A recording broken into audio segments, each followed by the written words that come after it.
Syria में अमेरिकी सैन्य ठिकानों पर हमला।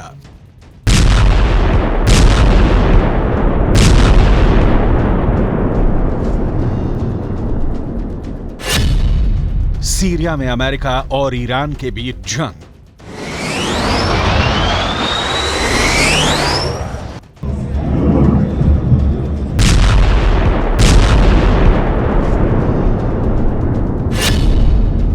अमेरिका का बदला भड़काएगा विश्व युद्ध की आग।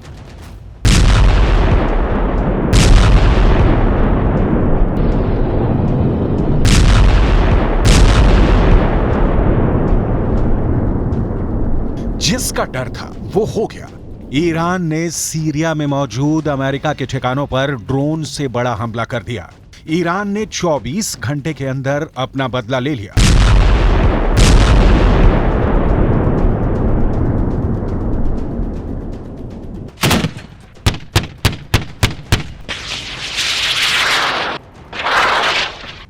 अमेरिका ने एक रोज पहले सीरिया में मौजूद ईरान के ठिकानों पर एयर स्ट्राइक की थी, जिसके जवाब में ईरान ने बड़ा पलटवार किया है।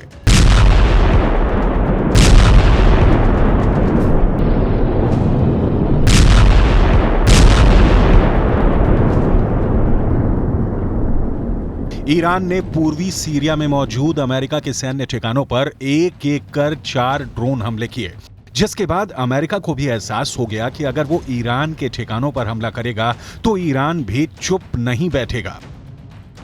अमेरिका ने एक रोज पहले ही सीरिया में मौजूद ईरान के एक हथियार डिपो को निशाना बनाया था।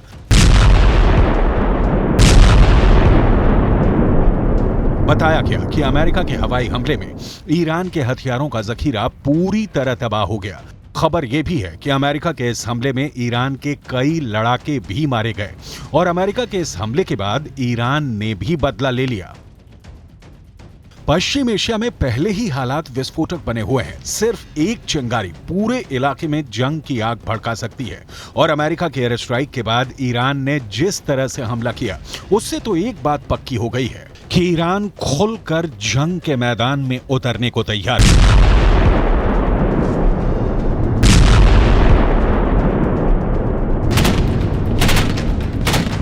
और अगर ऐसा हुआ तो 35 साल बाद अमेरिका और ईरान दूसरी बार जंग लड़ेंगे। इससे पहले दोनों 80 के दशक में लड़े थे, मगर तब जंग ईरान और अमेरिका के बीच नहीं थी। युद्ध ईरान और इराक का था, जिसमें अमेरिका ने इराक का साथ देकर ईरान को हरा दिया था। मगर इस बार अमेरिका और ईरान सीधे सीधे एक दूसरे से दो हाथ कर सकते हैं, क्योंकि अमेरिका के लड़ाकू विमानों ने सीरिया में ईरान के हथियार डिपो पर बमों की ऐसी बारिश की कि ईरान के हथियार बर्बाद हो गए। अमेरिका ने दावा किया कि पूर्वी सीरिया के दैर एज जोर में मौजूद वो हथियार गोदाम ईरान की सेना की ब्रांच IRGC यानी इस्लामिक रिवॉल्यूशनरी गार्ड कॉर्प्स का था और वहां पर रखे गए हथियारों से ही इराक और सीरिया में अमेरिका की सेना पर बीते 3 हफ्तों से हमले किए जा रहे हैं। इसीलिए अमेरिका ने ईरान के हथियारों को ही स्वाहा कर दिया, ताकि ना रहे ईरान के हथियार और ना ही अमेरिका के सैनिकों पर हमले किए जा सके। सीरिया में ईरान के अड्डे पर हमला करके अमेरिका ने दो कह दिया कि अगर उसके सैनिकों पर आंच आए तो वो तमाशा नहीं देखेगा। लेकिन इसके साथ अमेरिका ने ये भी साफ किया कि वो पश्चिम एशिया में लड़ाई बढ़ाना नहीं चाहता। इसलिए अमेरिका की सेना ने सीरिया में ईरान के हथियारों के गोदाम पर रात को उस वक्त हमला किया जब वहां ईरान के इक्का दुक्का लड़ाके ही रहे।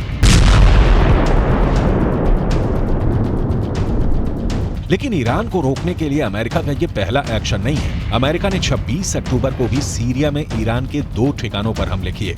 यही नहीं, 10 नवंबर को भी अमेरिका ने सीरिया में ईरान के ठिकानों पर हमला किया। ऐसा इसलिए क्योंकि 7 अक्टूबर को इजरायल और हमास की जंग छिड़ने के 10 दिन बाद ही इराक और सीरिया में अमेरिका के सैन्य ठिकानों पर हमले शुरू हो गए थे। इराक और सीरिया में अमेरिका के सैनिक आईसिस की आतंकियों से लड़ रहे हैं, जिन पर 17 अक्टूबर से अब तक करीब 41 बार हमले हो चुके हैं। बताया गया कि उन हमलों में अमेरिका के 46 सैनिक घायल हुए हैं, जिनमें कुछ को तो सिर पर गंभीर चोट आई है। और इराक और सीरिया में ईरान के समर्थन वाले लड़ाके एक्टिव हैं। इसलिए अमेरिका ईरान के इशारे पर उसके लड़ाकों के अपने अड्डों को निशाना बनाने का आरोप लगा रहा है। और जवाब में ईरान के ठिकानों पर अटैक कर रहा है। यहाँ तक कि अमेरिका पूरे के पूरे पश्चिम एशिया में अपनी सेना की घेरेबंदी कर चुका है और पश्चिम एशिया में अपने सैनिकों की संख्या बढ़ाने से लेकर अमेरिका वहाँ अपने जंगी जहाजों से लेकर F-15 और F-16 जैसे एक से बढ़कर एक लड़ाकू विमान उतार चुका है और थार्ड और पैट्रियट जैसे एयर डिफेंस सिस्टम भी तैनात कर चुका है। अमेरिका ने इलाके में आसमान में गश्त भी बढ़ा दी है, मगर लग रहा है कि अमेरिका के हमले और पश्चिम एशिया में उसकी घेरेबंदी ईरान और उसके साथियों के जहन में डर नहीं भर पा रहे, क्योंकि अमेरिका के हमलों के बाद सीरिया और इराक में उसके सैनिकों पर हमले और बढ़ गए हैं और वहां लगभग रोजाना अमेरिका के अड्डों पर कभी रॉकेट तो कभी ड्रोन बरस रहे हैं। वहीं यमन से हूथी विद्रोहियों ने भी अमेरिका को निशाना बनाना शुरू कर दिया है। कुछ दिन पहले ही यमन में लाल सागर के ऊपर अमेरिका के MQ-9 रीपर ड्रोन को मार गिराया और अमेरिका को अब तक हवा नहीं लगी कि आखिर किस हथियार से उसके ड्रोन पर हमला किया गया।